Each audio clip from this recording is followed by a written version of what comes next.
Assalamualaikum warahmatullahi wabarakatuh. Alhamdulillah pada pagi hari ini kita bisa berjumpa kembali, yaitu pembelajaran secara daring materi pendidikan agama Islam. Anak-anakku semuanya, sebelum kita melanjutkan kepada materi, mari kita berdoa dulu. Mudah-mudahan apa yang kita pelajari pada pagi hari ini akan mendapatkan manfaat baik di dunia maupun di akhirat. Begitu juga dengan berdoa nanti musibah yang ada di negara kita segera sirna. Mari kita bersama-sama berdoa. Bismillahirrahmanirrahim. Raditu billahi rabbah wa bil islami dina wa bi muhammadin nabiyya wa rasulah.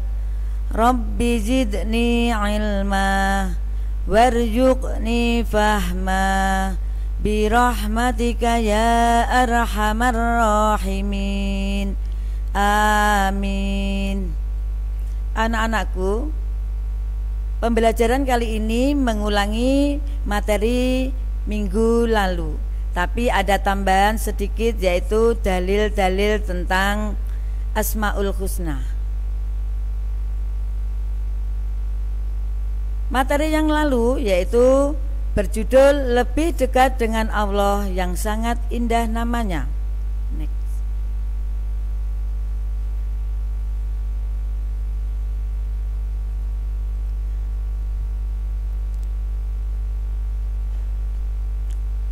Anak-anakku, perlu diketahui sebelum menerangkan tentang iman kepada Allah, kita mengulang dulu. Rukun iman itu terbagi menjadi 6, yaitu pertama, beriman kepada Allah Subhanahu wa ta'ala. Kedua, beriman kepada malaikat. Tiga, beriman kepada kitab-kitab Allah. Keempat, beriman kepada Rasul-Rasul Allah. Kelima, beriman kepada hari akhir. Yang keenam, beriman kepada qada dan qadar.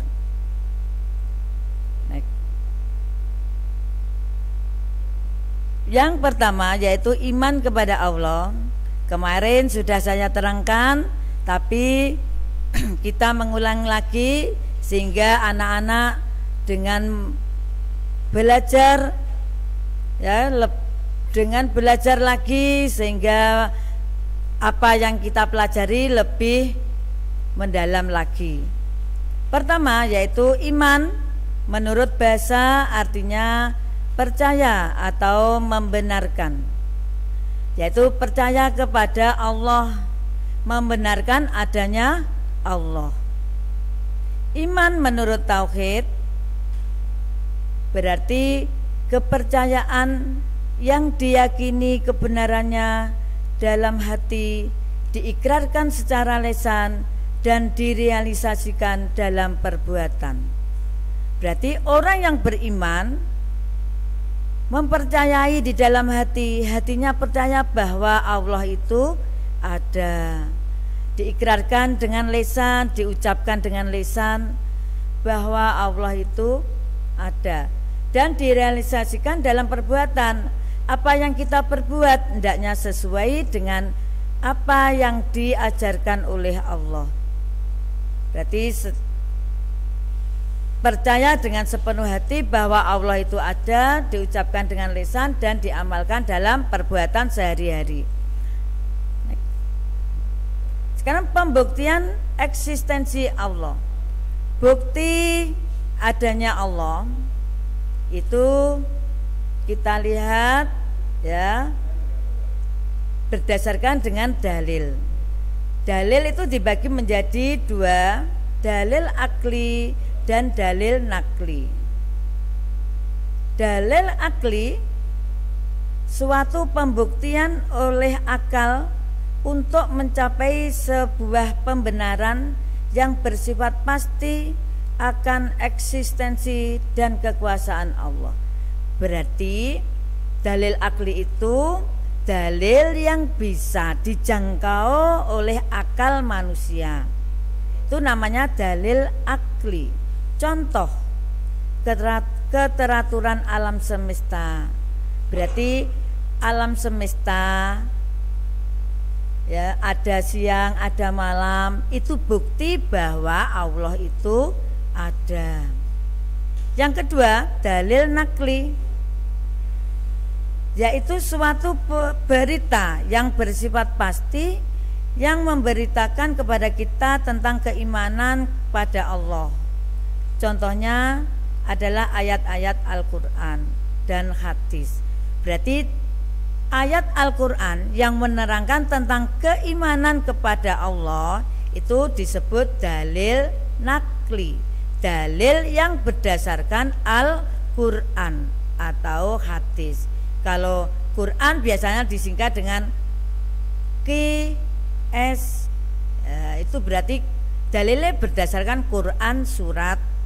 Tapi kalau hadis berarti biasanya disingkat dengan HR, hadis riwayat. Next. Minggu yang lalu sudah saya terangkan tentang Asmaul Husna. Kita ulangi lagi pengertian Asmaul Husna secara bahasa, artinya nama-nama yang indah dan baik. Secara istilah, nama-nama yang baik lagi indah yang hanya dimiliki Allah sebagai bukti keagungannya. Berarti nama-nama Allah yang baik disebut Asmaul Husna. Nah, dalil nakli tadi sudah diterangkan. Dalil nakli yaitu dalil yang berdasarkan Al-Quran atau hadis. Dalil nakli Asmaul Husna disebutkan di dalam Quran surat Al-A'raf ayat 180 yang berbunyi Bismillahirrahmanirrahim, walillahil asmaul husna fad'uuhu biha wa darul ladzina yulkhiduna fi asma'i sayujzauna ma kanu ya'malun, yang artinya, dan Allah Subhanahu wa taala memiliki asmaul husna, maka bermohonlah kepadanya dengan menyebut nama-namanya yang baik itu, dan tinggalkanlah orang-orang yang menyimpang dalam menyebut nama-namanya. Nanti mereka akan mendapatkan balasan terhadap apa yang mereka kerjakan. Berarti Quran surat Al-A'raf jelas menjelaskan tentang nama-nama Allah, yaitu Asmaul Husna. Berarti kita sebagai orang yang beriman percaya dengan nama-nama Allah yang baik tersebut. Next. Adapun yang jumlah Asmaul Husna ada 99 nama. Kemarin sudah saya terangkan, tapi saya ulangi lagi biar lebih paham anak-anakku. Pertama yaitu Al-Alim, artinya Maha Mengetahui. Maksudnya Allah Subhanahu wa taala Maha mengetahui yang tampak atau yang gaib. Pengetahuan Allah Subhanahu wa taala tidak terbatas oleh ruang dan waktu. Segala aktivitas yang dilakukan oleh makhluk diketahui oleh Allah Subhanahu wa taala. Bahkan peristiwa yang akan terjadi pun sudah diketahui oleh Allah Subhanahu wa taala. Dengan kata lain, pengetahuan Allah Subhanahu wa taala itu tanpa batas. Maksudnya bahwa Allah itu Maha mengetahui segala, ya, baik yang tampak maupun yang gaib. Oleh karena itu anak-anakku, karena Allah Maha tahu, kita sebagai orang yang beriman hendaknya berhati-hati dalam berbuat, dalam bertingkah laku. Walaupun orang lain tidak tahu, ya, kita tetap dilihat atau diketahui oleh Allah Subhanahu wa taala. Yang kedua, Al-Khabir, Maha Teliti. Maksudnya Allah maha teliti terhadap semua ciptaannya. Allah subhanahu wa ta'ala menciptakan berjuta-juta makhluk. Semuanya berfungsi sesuai dengan apa yang Dia kehendaki. Tidak ada satu penciptaan Allah subhanahu wa ta'ala yang salah sasaran. Ini menandakan bahwa Allah maha teliti dalam menciptakan makhluknya. Adapun dalil bahwa Allah mempunyai nama Asmaul Husna Al-Khabir terdapat di dalam Quran surat At-Taubah ayat 16. A'udzu billahi minasyaitonir rajim. Wallahu khabirum bima ta'malun. Yang artinya, dan Allah maha teliti terhadap apa yang kamu kerjakan. Dari ayat tersebut jelas bahwa Allah itu maha teliti. Kita sebagai orang yang beriman harus percaya bahwa Allah itu maha teliti. Yang ketiga, Asmaul Husna As-Sami, artinya maha mendengar. Maksudnya Allah subhanahu wa ta'ala maha mendengar semua suara apapun yang ada di alam semesta ini. Pendengaran Allah subhanahu wa ta'ala tidak terbatas. Tidak ada satupun suara yang lepas dari pendengarannya, meskipun suara itu sangat pelan. Jadi Asmaul Husna. Yang ketiga As-Sami, Allah maha mendengar. Oleh karena itu anak-anak hendaknya berhati-hati dalam mengucap. Ya, contohnya saja kamu membicarakan kejelekan orang lain. Yang kamu bicarakan itu tidak mendengar, tapi Allah tetap mendengarkan karena Allah maha mendengar. Adapun dalil bahwa Allah mempunyai nama Asmaul Husna As-Sami dijelaskan di dalam Al-Quran surat Al-Baqarah ayat 256. Bismillahirrahmanirrahim. Wallahu sami'un alim. Yang artinya, dan Allah maha mendengar lagi maha mengetahui.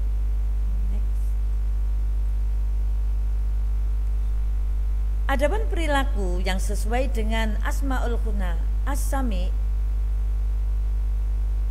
hendaknya kita harus mau mendengarkan orang lain yang sedang berbicara, kita dengan sikap dan bahasa yang santun, menjadi orang yang peka terhadap informasi.